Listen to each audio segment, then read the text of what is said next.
एक बार की बात है। किसी गांव में एक साधु बाबा रहा करते थे।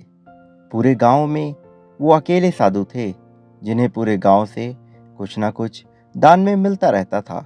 दान के लालच में उन्होंने गांव में किसी दूसरे साधु को रहने नहीं दिया, और अगर कोई आ जाता था तो उसे किसी भी प्रकार से गांव से भगा देते थे। इस प्रकार उनके पास बहुत सारा धन इकट्ठा हो गया था। वहीं एक ठग की नज़र कई दिनों से साधु बाबा के धन पर थी। वो किसी भी प्रकार से उस धन को हड़पना चाहता था। उसने एक योजना बनाई और एक विद्यार्थी का रूप बनाकर साधु के पास पहुंच गया। उसने साधु से अपना शिष्य बनाने का आग्रह किया। पहले तो साधु ने मना किया, लेकिन फिर थोड़ी देर बाद मान गए और ठग को अपना शिष्य बना लिया। ठग साधु के साथ ही मंदिर में रहने लगा और साधु की सेवा के साथ साथ मंदिर की भी देखभाल करने लगा। ठग की सेवा ने साधु को खुश कर दिया, लेकिन फिर भी वो ठग पर पूरी तरह से विश्वास नहीं कर पाया। एक दिन साधु को किसी दूसरे गांव से निमंत्रण आया और वह शिष्य के साथ जाने के लिए तैयार हो गया। साधु ने अपने धन को भी अपनी पोटली में बांध लिया। रास्ते में उन्हें एक नदी मिली।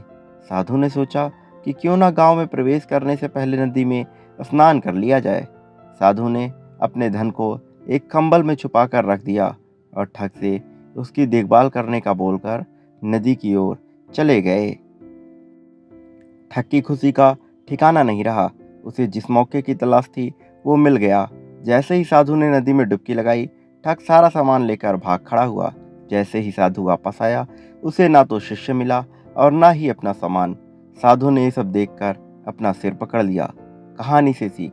हमें इस कहानी से ये सीख मिलती है कि कभी भी लालच नहीं करना चाहिए और ना ही किसी की चिकनी चुपड़ी बातों पर विश्वास करना चाहिए। मित्रों, आपको ऐसे कई लोग मिलेंगे आपके विद्यार्थी जीवन में, आपके कार्य क्षेत्र में, हर जगह, जो आपको चिकनी चुपड़ी बातों में फंसा कर रखना चाहते होंगे और आपसे अपना काम निकलवाएंगे, लेकिन वक्त आने पर सबसे पहले वो ही लोग आपको धोखा देंगे। इसलिए ऐसे लोगों पर कभी भी विश्वास नहीं करना चाहिए। मासूम और नादान लोगों का हमेशा ही साथ देना चाहिए।